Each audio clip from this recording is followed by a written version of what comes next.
Es provocador porque siempre hay una ideología, en el sentido de que cada persona tiene una visión de la realidad en base a sus propias ideas. Pero el título lo que quiere decir es que lo que nos están vendiendo como la única economía posible, en realidad no es más que una visión ideologizada de un modelo de sociedad. Eso es lo que significa el libro.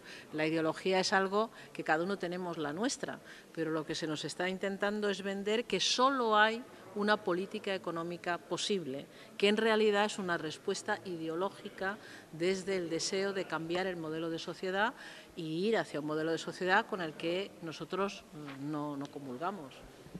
Usted hablaba antes sobre, voy a seguir preguntando la última pregunta, hablaba usted antes que no solamente la medición de una economía es basada en el PIB, sino que hay otros indicadores. ¿De qué otros indicadores estaríamos hablando actualmente? Existen ya índices que llaman, por ejemplo, índices de desarrollo humano.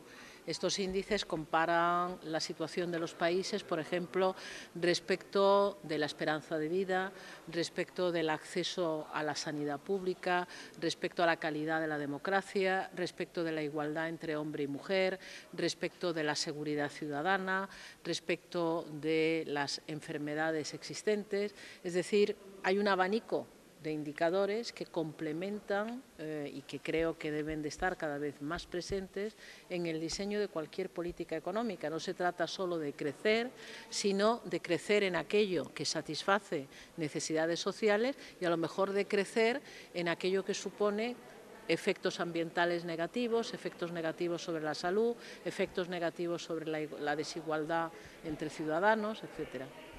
Vale, muchísimas gracias. Le había pasado a usted, le voy a preguntar. El otro día, curiosamente, en las redes sociales había una pancarta de un chico joven que ponía la deuda es la nueva esclavitud. Esto de la deuda, esto de nacer con deuda, una generación actualmente mejor formada posiblemente que las anteriores, que tengan que irse fuera, que estamos hablando de la sociedad del conocimiento. Lo de la deuda es el nuevo servilismo. ¿Esto cómo se traduce en economía? Bueno, aquí a lo mejor hay que saber exactamente, cuando hablamos de deuda, exactamente de qué hablamos, porque la deuda en sí misma no es mala. La que es mala es la deuda insostenible, la deuda que no se puede pagar, la deuda que nos lleva a una situación de quiebra.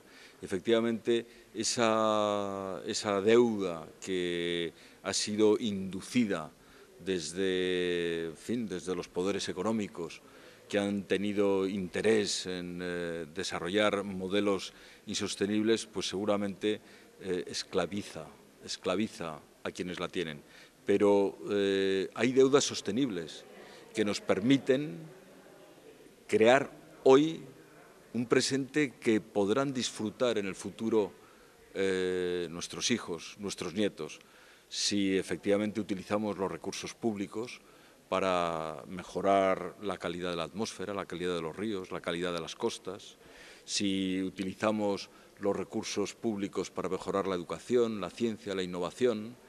Seguramente estamos contrayendo hoy la deuda, pero les dejaremos en el futuro un mundo mejor si efectivamente esa deuda tiene como destino inversiones que permiten la sostenibilidad de nuestra economía. Hoy en día se habla de la sociedad del conocimiento como uno de los indicadores o de las patas fundamentales de cualquier desarrollo. Esto de la sociedad del conocimiento, ¿en qué se constata? Porque posiblemente ahora mismo todo lo intangible prácticamente está accesible a la red, ya no hay esas fronteras. ¿Cómo se puede regular todo esto? ¿Cómo puede no perjudicarse los creadores de lo que producen, ¿no? de lo que es su trabajo? En esta economía, nueva economía, con estos nuevos paradigmas que ustedes están diciendo, ¿cómo se puede articular todo esto? Por un lado, yo creo que no hay que confundir sociedad de la información con sociedad del conocimiento. Es verdad que hoy se tiene acceso a través de Internet a mucha información, pero desgraciadamente para que esa información se convierta en conocimiento, las personas que utilizan la información tienen que tener una mínima preparación, tienen que tener criterio, tienen que ser capaces de distinguir entre información que está en la red que no es fiable y utilizarla adecuadamente. Y para eso es imprescindible que este país avance en la calidad de la educación, en la calidad y en la universalidad de la educación.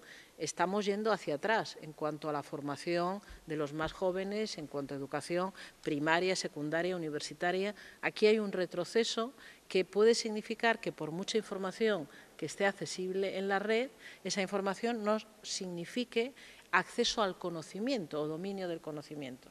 Eso creo que es algo importante a señalar. Y luego existen leyes en todos los países desarrollados que protegen la propiedad intelectual para que no se haga un uso indebido de las tecnologías que hoy día permiten acceder a la producción artística de manera muy sencilla. Y yo creo que ese es un debate pendiente, el de la regulación de la propiedad intelectual en nuestro país, igual que lo ha sido en otros países de nuestro entorno. Quería, como decía Cristina, insistir en por qué hemos llamado a este libro No es economía, es ideología. Obviamente, Economistas frente a la crisis no es neutral, tiene ideología. Cuando decimos no es economía, es ideología, queremos poner de manifiesto que las proposiciones de política económica que están informando la gestión de la crisis incumplen un principio científico. La realidad las está refutando. Y queríamos poner en segundo lugar que son políticas contrarias a los intereses generales y no concebimos la ciencia como un instrumento contra los intereses de la ciudadanía.